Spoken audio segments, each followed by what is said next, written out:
বিসমিল্লাহির রহমানির রহিম। আমি মোহাম্মদ আবু হানিফ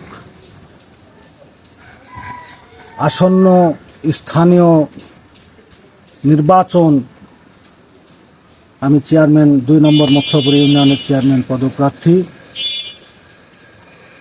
আমি দুইবার জনগণ আমাকে চেয়ে নিয়েছে, দুইবার ইউপি সদস্য ছিলাম, ১৩ বছর মেম্বারি করছি, ৮ বছর আর ৫ বছর। আরও একটু পরিচয় আছে আমার, ভোট করে নির্বাচিত হতে হয়েছে। স্কুলের ম্যানেজিং কমিটির 2বার সদস্য ছিলাম, জনগণ আমাকে চেয়ে নিয়েছে। আমার জীবদ্দশায় আমার লাইফটাই আমি এই জনগণের পাশে থেকেই এই পর্যন্ত গড়ায় চলে এসেছি। বিচার বলেন, সালিশ বলেন, নিষ্ঠার সঙ্গে মানুষকে শ্রম দিয়েছি। আমার পরিবারের পক্ষ থেকে এবং আমার নিজের পক্ষ থেকে আমি মেম্বার না যখন এখন নাই, এখনও মানুষের পাশে, দুঃখী মানুষের পাশে কিছু দিয়ে তাদেরকে উপকৃত করেছি। সুখে দুঃখে সব সময় মানুষের পাশে আমি আছি, ছিলাম এবং থাকব।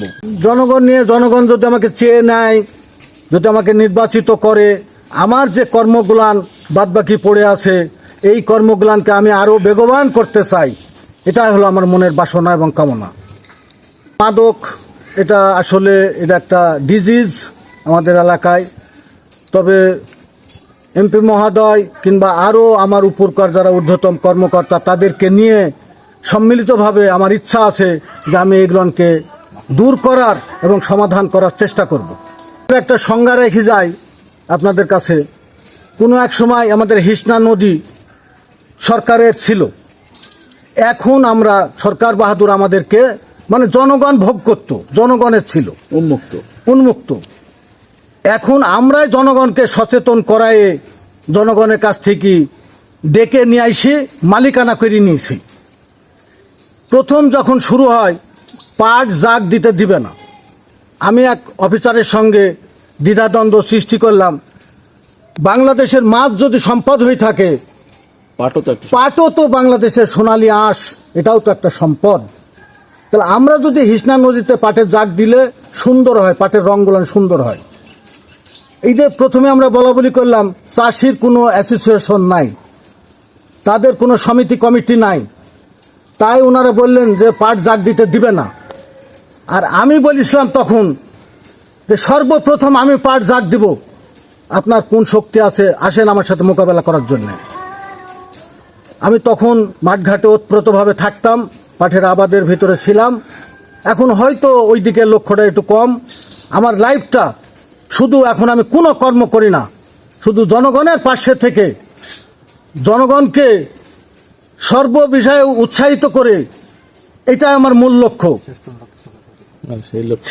সেই হাতে আমি কৃষকের পাশেই আছি এবং থাকব।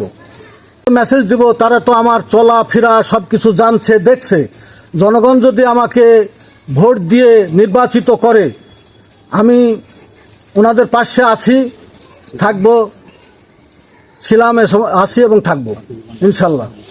আসন্ন স্থানীয় সরকার নির্বাচনে মথুরাপুর ইউনিয়ন পরিষদের যিনি সম্ভাব্য চেয়ারম্যান পদপ্রার্থী জনাব আবু হানিফ, উনি অত্যন্ত খুবই ভদ্র মানুষ এবং এই মথুরাপুরবাসী, ইউনিয়নবাসী সবাই জানে উনি অত্যন্ত খুবই ভদ্র এবং তার ফ্যামিলি সবসময় মানুষের পাশে থাকেন এবং ওনার জীবনটাই কেটে গেছে মানুষের পাশে থাকার জন্য, মানুষকে সহযোগিতা করেছেন। তিনি অতীতে 2বার মেম্বার ছিলেন এবং অতীতে 2বার স্কুল নির্বাচন করেছেন।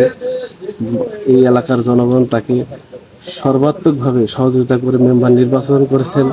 আওয়ামী লীগের দুঃসময়ে তাকে নির্বাচন করতে দেওয়া খুব কঠিন ছিল, তার টাকা জমা দেওয়া এবং ভোট সেন্টারে যেতে দিত না জনগণ। তিনি বাড়িতে বসে মেম্বার নির্বাচিত হয়েছেন, জনগণ ভোট উৎসাহের সঙ্গে তাকে ভোট দিয়ে এসছেন। তার ফ্যামিলি এই এলাকার মানুষের পাশে সর্বাত্মক সহযোগিতা করেন। আমরা আশা করি তিনি যদি নির্বাচিত হন তাহলে এই ইউনিয়নের ব্যাপক উন্নয়ন হবে, এই ইউনিয়নের মানুষ সকল সমস্যা সমাধানে ব্যাপক তার কাছে সহযোগিতা পাবেন, এটাই আশা করি।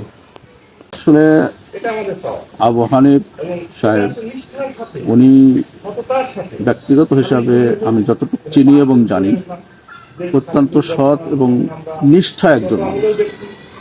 শুধু উনিই না, ওনার পরিবারের যতগুলি সদস্য আছে তারা সকলেই মানে সাধারণ গরিব, দুঃখী, অসহায়, দুস্থ, রোগী, যে কোনো ধরনের মানুষ তাদের দ্বার প্রান্তে আসলে কেউ খালি হাতে ফেরে না।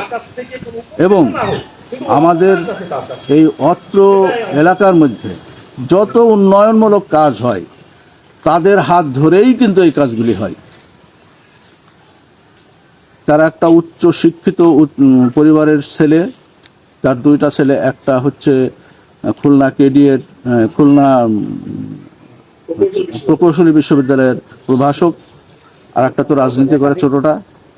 চেয়ারম্যান যে পদপ্রার্থী মোহাম্মদ আবু হানিফ, উনি হলো আমার বড় ভাই, আমার সহোদর বড় ভাই। উনি, আমরা 7টা ভাই, 7 ভাইয়ের ভিতরে 6 ভাই হলো সবাই পড়াশোনা করে প্রতিষ্ঠিত একবারে। আমি সহকারী অধ্যাপক, রিটায়ার্ড করছি। আমার একটা ভাই এমবিবিএস ডাক্তার, একজনা ওয়েস্টার্ন ইউনিভার্সিটির টিচার অস্ট্রেলিয়া, আর ওনার বড় ছেলে কুয়েটের অর্থাৎ খুলনা প্রকৌশল বিশ্ববিদ্যালয়ের একজন সহকারী অধ্যাপক, তার ছোট ছেলে রাজনীতির সাথে জড়িত, আর আমার এই বড় ভাই হলো রাজনীতির সাথে জড়িত।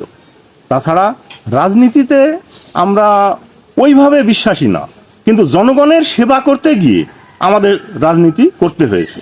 এবং এই জনগণের সেবার মানে সবসময় জনগণের পাশে থেকে আমাদের মানে চেয়ারকে মূল্যায়ন করার জন্যই আজকে চেয়ারে বসে যতটুকু জনগণের সেবা করার দরকার সেই প্রেক্ষাপট থেকে আমরা চেয়ারম্যান ইলেকশন করছি। এই জনগণের সার্বিক সবসময় আছে জনগণের পাশে এবং হলো সবসময় থাকবে। এবং উনি দেখা যাচ্ছে যে জনগণের পাশে থেকে জনগণের সেবা করবে এবং কৃষক, শ্রমিক, দুঃখী মানুষের পাশে আরো শক্তভাবে দাঁড়াতে পারবে, এটাই তার প্রত্যাশা। এই প্রত্যাশা থেকে সে চেয়ার নির্বাচন করছে। ওনার পরিবারের সকলেই শিক্ষিত এবং খুবই ভালো মনের মানুষ। আর আমাদের প্রত্যাশা যে এইরকম একটা সাদা মনের মানুষ যে কিনা সবসময় রাত্রি 12টা নয়, 1টা নয়, 2টা নয়, যে কোনো সময় এই দরজাটা খোলাই থাকে। আশ্চর্যের ব্যাপার, দরজাটা সবসময় খোলাই থাকে। যে কেউ আসি, ভাই আসেন, আসি, কি সমস্যা, এই সমস্যা, রাত 12টায় কি আর 2টায় কি, আর আপনার সাথে একটা লোক নেন, আমার কোনো শত্রু নাই, আমাকে কেউ কিছু বলবে না। এইরকম একজন মানুষ যদি আমরা সাথে পাই, তাকে চেয়ারম্যান হিসাবে মথুরাপুর ইউনিয়নবাসী যদি তাকে পায়, আমার বিশ্বাস যে অবশ্যই মথুরাপুর ইউনিয়নের চিত্রটা চেঞ্জ হয়ে যাবে। আসসালামু আলাইকুম, আমি শামসুন নাহার, আমি সাবেক মেম্বারের ওয়াইফ এবং জি আবু হানিফ সাবেক মেম্বারের ওয়াইফ এবং হচ্ছে সাবেক চেয়ারম্যানের মেয়ে, ঐতিহ্য ফ্যামিলিরই বউ। কিন্তু আমার দেবররা, আমার শ্বশুরও খুব সম্মানিত ব্যক্তি ছিলেন, আমার দেবররা অনেক সম্মানিত ব্যক্তি, আমার স্বামীও অনেক সম্মানিত ব্যক্তি এখন পর্যন্ত আছে। এবং আমার সন্তানদেরকেও আমি সেইভাবেই সুশিক্ষায় শিক্ষিত করেছি যে আমার সন্তানরাও কিন্তু মানুষকে হাত বাড়ায়, মানুষের মানে সামনে থাকে আর কি, সব সময় মানুষের কাছেই তারা থাকে।